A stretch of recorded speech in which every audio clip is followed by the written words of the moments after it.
We are live, yay! Hey, happy Friday, guys, and welcome to our live episode on the In Her Financial Shoes podcast today. I'm absolutely delighted to have an awesome expert with us today, Dr. Brad Klontz, who I'm going to introduce you to in a second. And we're going to be diving quite deeply today into something called money scripts. And this is something that Brad Klontz and some guys in his team and his father have been working around in really looking at the financial psychology aspect of why is it that we have our relationship with money? Why is it that we have these narratives, these scripts, these stories that we tell ourselves about money? Where does that actually come from? And how do we start to unravel some of that so we can start to change our mindset work around creating wealth for ourselves? So welcome to the podcast. Brad, how are you today? I'm doing great. Thanks for having me. Great. Oh, you're so welcome. Thank you for giving us some of your time today. So Brad, you're a financial planner and a financial psychologist. And I would love you just to give us an introduction to your work and what is it that you do? Yeah, so I call myself a financial psychologist, and I've had people ask me, well, how do I become one? And I'm like, I really don't know. I kind of made up the word, trying to describe my expertise. But it's a field that's growing. And actually, I was just on a call with some people in the American Psychological Association, and they're looking into creating a separate division. So that's actually really, really exciting. But essentially, I'm a clinical psychologist. And I became obsessed with looking at the connection between psychology and money. I think it probably started when I was a child, where I was very acutely aware that it seemed like it was better to have money than to not have money. And I was sort of left with the question. So within my family system, there's just tons of smart, hardworking people. And some of my lines of my family have been in the United States since the Mayflower. And I was wondering why we didn't own any property. Like why after generations, didn't we have a name on a building somewhere? I was just sort of curious about that. Like what's that about? And really what I started to discover on my own journey is that we have this psychology around money. We all have these beliefs around money based on our experiences, based on our culture, sometimes based on our ancestors. And it can really put us in a box. It can really keep us stuck. And so I just became extremely interested in learning my own psychology around money. And then it just became a career. And could you share a little bit about your story? Because I follow you everywhere. Your YouTube channel, your TikTok videos are hilarious. I have a tendency to go straight to your channel on the weekends for a bit of lightheartedness around money. But I would love you just to share some of your journey to when you talk about your family patterns and some of those ancestral patterns that have existed. Tell us a little bit about your own journey around money. Yeah, so I think I'll start and then I'll back up. So I'll start when I got out of graduate school. So I did a bachelor's, I did a master's, I did a doctorate in clinical psychology. By the time I was done with it, I owed about $100,000 in student loan debt, which is just an insane amount of money. I mean, that's just a lot of money. And I grew up my mom says we were lower class, we were middle class except lower, which I think is her sort of way of being somewhat not happy about that. Perhaps even some shame associated with it. But I was brought up to not get debt. Like debt is a really, really bad thing. And so my parents would teach me that you don't buy a car until you have every penny saved up and you can actually pay cash for it. And they were very debt averse. And so that $100,000 in student loan debt was very uncomfortable for me. I was not happy about it. It was the only way I could get through school. And so I was sort of desperate to get out of debt. You have to understand my mindset when I tell you the rest of this story. I then saw a friend who made $100,000 in 1 year trading stocks. And what was fascinating is he was a psychologist. So he knew nothing about the stock market. And what was so great about that is I knew nothing about the stock market. So I thought, wow, I could do this. And so I got really excited about it. I sold pretty much everything I had of value, which, not to exaggerate it, it was essentially I had a truck. That's pretty much the only thing that I had that was worth anything. I sold it. I bought a $500 car to drive around, and I took all that money and I started trading with it. And I had a fabulous few months, and then the dot-com bubble burst. And I was left watching my money melt away. I mean, just all of this emotional experience around making a huge mistake, like realizing right then, wow, what a mistake. And I can't believe I did this. So I was upset at myself. And I asked myself the question, why would a reasonably intelligent person do something so stupid with his money? So that was the question I wanted to figure out. And so that's kind of what put me on my search. And I remember vividly going home, sitting with my mother.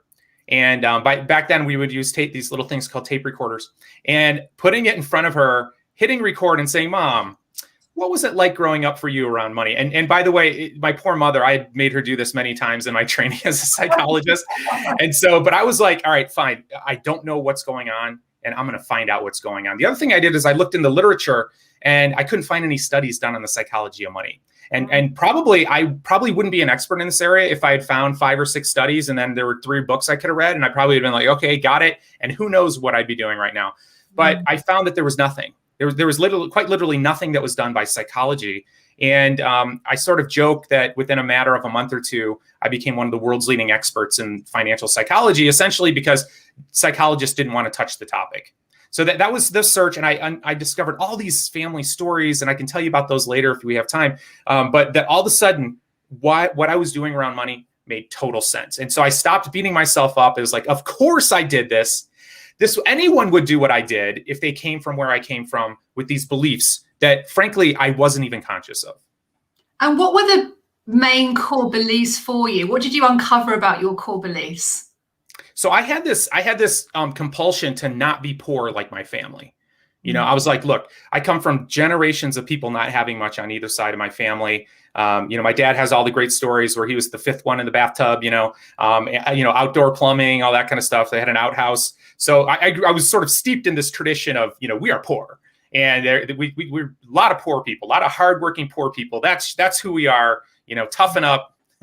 This is just who you are. And I was really sort of rebellious against that. I'm like, no, I'm not going to do that. I don't want that. I want something different. So I had that adolescent, like, I'm not going to be like you people.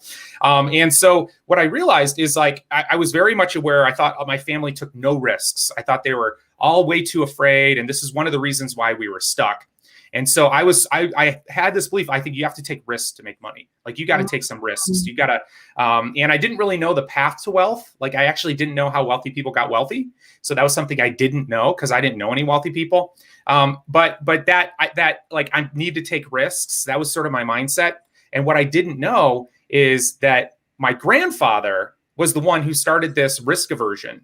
And I knew my mom was really afraid of money. Like, she wouldn't invest in anything. She was extremely scared about not having enough. She had that mentality, like, there's not enough money. There'll never be enough money, which quite thankfully for me, now being an adult and her being older, is she saved money, but she was so afraid of money. She really lived that sort of lifestyle. And so what I found out was my grandfather during the Great Depression lost all of his money, and He didn't do anything risky. The only thing he did was deposit it in a bank.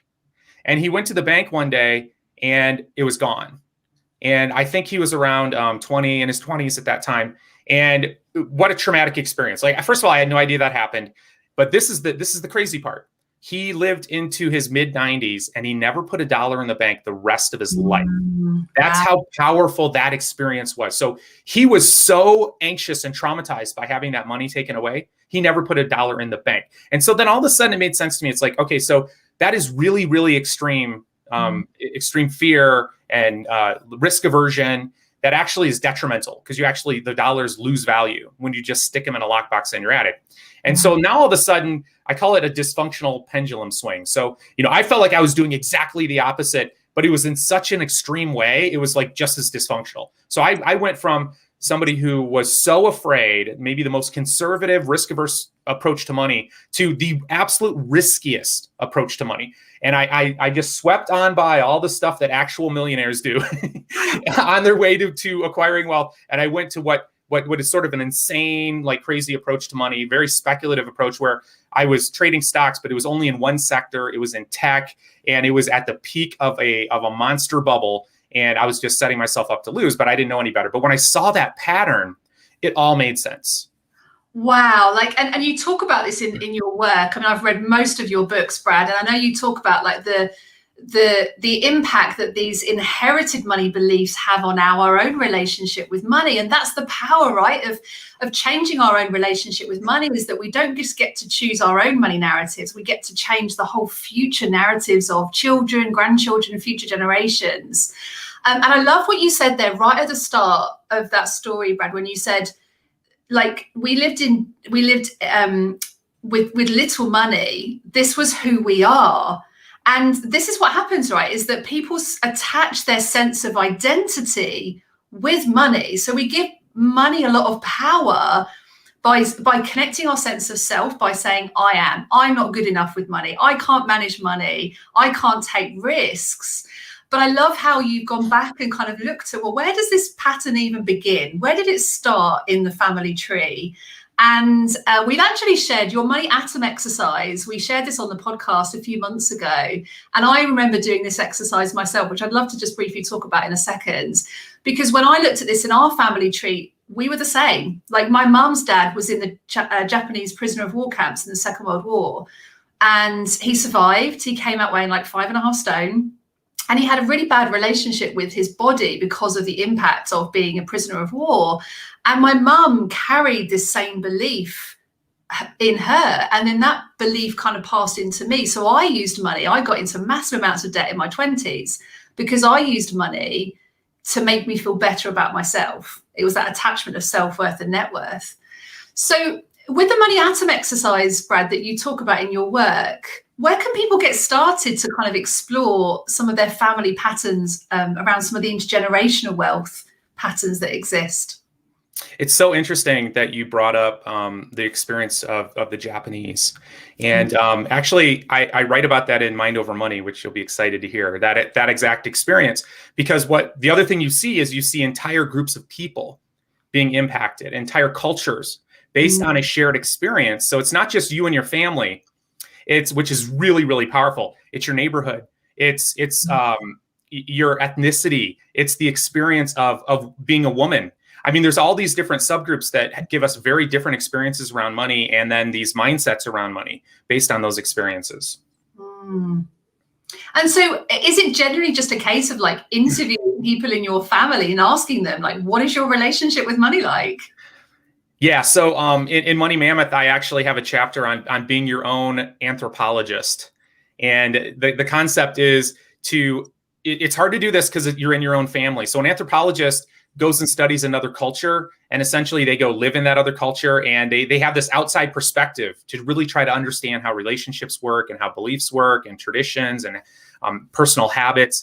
And it's kind of tough to do with your own family, but I think it's an incredible exercise if you could try to sort of step out mentally from your family and try to look at it a little bit more objectively. Now, it's impossible to do this fully because you're a member of your family, but it's such an incredible exercise if you can do it. And to your question around the money atom, that's kind of what that exercise is meant to do, where you can actually sort of step back and try to take a non-judgmental look at how money flows within your family system and people's attitudes around money and the jobs that they picked. Because what you want to really grab out are those understandings around money that people have that they probably passed down to you. And so, without having time to do a money atom for our listeners, for example, you could just start asking yourself questions like, what 3 things did my mother teach me about money? What 3 things did my father teach me about money? What was it like for me growing up? How did I feel about my socioeconomic status? Wow, that's a big one. Like, how did you feel about it? Because that's what I saw with my mom too. My mom didn't have much money growing up, and she went to a school where half the kids came from a wealthy area and half the kids came from a poor area. And so my mom was just really acutely aware of the haves and the have-nots. And I wonder if she wouldn't have had that awareness if that school had people that were more at the same socioeconomic level. And what's fascinating, they've done a lot of studies on this, actually in Europe, on something called relative deprivation, where we start to feel dissatisfaction with our financial life on a deep emotional level when we're close to people who have more than us. And it leads to feelings of resentment and feelings of discontent. And what's so interesting is if you didn't know that, you might feel totally content. Like in a village where people own goats, the person who owns 3 goats feels incredibly wealthy and satisfied if everyone else has 1 or 2 goats? I mean, so it's actually not objective. It's not an objective number. It's very subjective. And so just being aware of that we're wired that way can really help us get on top of our financial decisions and think through what essentially becomes impulses. Like all of a sudden you'll feel a sense of deprivation and be like, I need this thing. I did a TikTok video on this too, because I found myself saying to myself that I really needed a Sprinter van. You know what those things are? Like they're decked out and you have a bed in it and you can put a bathroom in it and there's seat, and then you can take it. You can take it wherever you want to go. It's this incredible thing. And I had this entire structure that I had built in my subconscious about why this was an incredible idea, and why not only that, it was a really good financial move too, right? And I had this whole architecture of a belief system around this, and I just sort of caught myself. And I think my wife looked at me like, "What, a Sprinter van?" I brought it up, and that sort of gave me pause. And I'm like, "Wow, interesting." And then I was walking to work the next week, and I'm walking by all these Sprinter vans, right? And I think I might have known that, but I started counting, and between my house and my office, there's 10 of them. 10 of them. And so I'm feeling deprived every day walking to my office. Everybody else got one. Exactly. But it doesn't start with the like, oh, I want it because they have it. Like, that's not how we think. It just becomes this need that sort of bubbles up from your subconscious. Yeah, and I mean, goodness, there's so many light bulb moments in this. Like, the difference between the need for what we want and what we need, is often driven by comparisonitis, consumerism. Has a huge impact on how we make financial decisions. And actually, this tips really nicely into money scripts, because certainly growing up for me, I had this script that I was spontaneous with everything, and it supported me in many ways. Like, I'm very much a creator, so if I get an idea, I just go with it. I test it, I do it. I don't really think about it too much. But the consequence for me is that because I'm very emotionally driven and very emotionally spontaneous, I would just tell myself this reoccurring pattern that, well, I'm just spontaneous, I'm very impulsive. But consequently, that means that it meant in my 20s, I was very subjected to overspending very, very easily. And this actually leads very nicely into what I know you've coined as money scripts. So could you tell us a little bit about what are money scripts and what are the different types of money scripts? Sure. So money scripts is the word that we chose to describe essentially your beliefs around money. And we chose the word script, though, because it's almost like a director or whoever writes scripts, a script writer, wrote this thing sometimes 200 years ago. And it's like, okay, so here's how we're going to do money. Here's our beliefs around money. And you're just playing the script out. And it's almost like we're fish swimming around in water, and the water is our reality around money. And we just think we know exactly how it works. Like, maybe not even in an arrogant way. We just assume we know. It's like we have these beliefs around rich people. Like, we have, well, rich people are X, Y, and Z. And that's a really interesting question to ask yourself. How do you think people become rich? Like, the first thing that comes to your mind, rich people are what? That's an example of how you can get at these money scripts. So we have these beliefs around money. We have these beliefs around poor. We have these beliefs around rich. And a lot of times we're not even sure where they came from, as I said. So studying your family history can really help. But in our studies, what we found is that these money scripts are typically in our subconscious. We're not aware of them. They're very often linked to family, but they have a profound impact on our financial outcomes and our financial behaviors. And so by that, I mean your income, your net worth, your credit card behavior, and a whole host of behaviors around money, like whether you give money away that you can't afford to give away, or whether you are a compulsive spender or a gambler. Whatever it is, your relationship with money makes total sense when you can identify these money scripts. And so in our studies, what we did is, through our work with people, we used a variety of exercises to try to figure out what people's money beliefs are. And so we spent about 10 years collecting every belief that we could get from hundreds of people, came up with a very long list, and then we tried to, narrow it down around duplications. And then we've given that list to, at this point, tens of thousands of people. And what we found are 4, essentially, you call them personality types, but they're belief patterns that we've found that are sort of sticky, that stick together, that people have a tendency to be higher or lower on. So the four we found is, the first one is called money avoidance. And this is where we have a negative association with money, so we avoid it. So this is stuff like rich people are greedy, money corrupts, or there's virtue in living with less money. You're actually a better person by not having money, which is a fascinating concept. But of course, this doesn't help you out financially, right? So the terrible financial outcomes when you think money is bad and having money makes you evil. Like this is not good. It's going to not work out very well for you if you want to, create some wealth. The second category we found is what we call money worship. And this is the belief that more stuff, more money is going to make you happy. It's going to solve all your problems. And boom, now you've arrived. I sort of think this is the average American who's really focused on consumerism and buying stuff. And it's just that next thing to make me feel good. And it's this dopamine rush we get. We're trying to fill this hole around consumerism. And then, of course, we're seeing on social media all this stuff we don't have that makes us feel deprived. It makes us want to buy stuff. And of course, that need to have more and more stuff, it's not good for you, right? It's higher credit card debt. People have a tendency to have lower net worth and a whole host of self-destructive financial behaviors. The third category is what we call money status. And this is that sort of keeping up with the Joneses effect. I think it's fascinating, though, because on social media, again, which I'm on social media a lot, there's all these images about how rich people are living and spending their money. And I wear this gold chain in some of my videos to sort of demonstrate this like fascination we have around what we think rich people do, right? And it's actually the opposite. So money status are beliefs like if someone asked me how much money I made, I'd tell them I make more. Your self-worth equals your net worth. I won't buy something unless it's new, and I won't buy something unless it's considered the best. Now, what's interesting is this belief pattern is associated with coming from a lower socioeconomic background in childhood. There's this belief that I need to show other people that I'm valuable and I have money and I have wealth because then I can get their respect. And is this the kind of people pleaser coming out? Because for me, that's very attached to like status, isn't it? It's like, if I can perceive and put this front on that I will feel better, then more people will like me, more people will be friends with me. It's almost like that human connection that we're all seeking.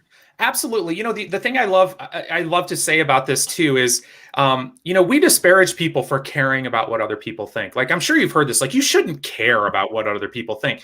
And I just think it's the most ridiculous statement that I ever hear uttered, because you're a human being. And we have spent most of our development as a species, like 99.9% of our time on this planet, in groups of 100 to 150 people. It's your tribe. And if you didn't care about what people thought about you, they would kill you or you would die. Okay. So all the people who don't care about how other people perceive them and just don't care at all, that those genes died out thousands of years ago. Like those people don't exist anymore. And so it's really important to know that. Let's just normalize that. It's like, people will then go find it. I don't care what people think. And then they go join another group where they care very much about what people think. They're just shifting groups, right? So just understanding that this is inherent in all of us. And it's really important to know that so that you can override it. Because if you're not aware of it, then you're going to go buy a Sprinter van. Because I had all these reasons why I should buy a Sprinter van, but I knew what was happening. And I'm like, oh my gosh, it happened again. I'm feeling the sense of deprivation because of this status thing. And I'm feeling like I'm being left out. And wow, isn't that interesting? Here I go again. And then you can make a better choice. So what's also interesting is those people have outward displays of wealth. They feel like they need to have outward displays of wealth. Excuse me. Which is actually the opposite of what wealthy people do. And this is a hard one for people to understand, especially if they live in Miami, New York, or LA. I always pick on those three cities where people who do have money are showing it a lot. There's a lot of that going on. Gosh. But that's not the average millionaire in the United States. And there's lots of studies to back this up. So the fourth category we found are those actual millionaires. And it's called money vigilance. And this is the belief that it's important to save for a rainy day. I'd be a nervous wreck if I didn't have money saved for an emergency. You can see there's some anxiety associated with that. It's like, I need to actually set money aside. I need to delay gratification right now for the future. And this is actually really, really important if you want to become wealthy or climb the socioeconomic ladder, is having that. What's so fascinating also, if you ask them how much they made, they'd probably tell you they make less than they actually do. So they actually downplay their wealth. And in one study we did, we looked at ultra wealthy people who had a net worth of close to $11 million, comparing them to a group of people that had a net worth of $500,000. And we asked them how much they spent on stuff like houses, vacation cars, and watches. And that the people that had 18 times more money only spent twice as much on those other things, which is really, really profound. I mean, that really surprised me, quite frankly. But yeah, so we have some misperceptions around wealthy people, which really is destructive for us. Yeah, that's so interesting, isn't it? Because ultimately, I guess we all want money to play a part in our life, to give us opportunities, so we can have nice experiences and do nice things. But in reality, it's all about that sense of feeling safe, isn't it? And that, which is the brain's main purpose, is to hold us safe. What happens, Brad, then, so let's say somebody can really resonate with one of those money scripts. How do they begin to change some of the patterns that are actually causing them to either self-sabotage or to stop creating wealth in their life? Yeah, so I would say too that a lot of people who take that test will find that they're high in a couple different areas.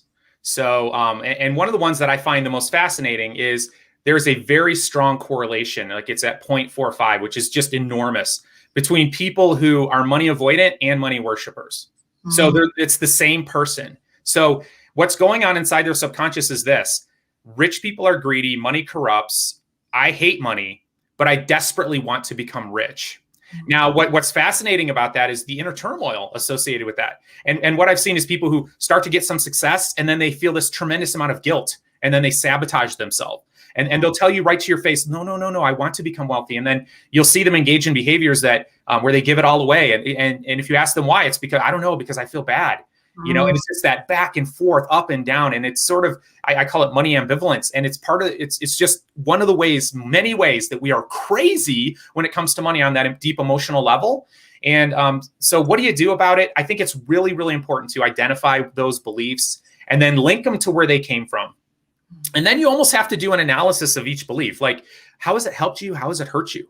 And it really does require some open-mindedness, because we have this other thing called the confirmation bias. And if you believe that rich people are greedy and money corrupts, for example, look, there's plenty of evidence to support that belief. You don't have to look very far to find a nefarious wealthy person who's just a total jerk doing terrible things in the world. And so, but what happens is you then will neglect all the examples of people who've done incredibly wonderful things with their wealth. And so part of it is then challenging and being willing to challenge some of those beliefs, which is kind of tough. And it's one of the reasons why coaching is really good, where you can get someone else to help you sort that out.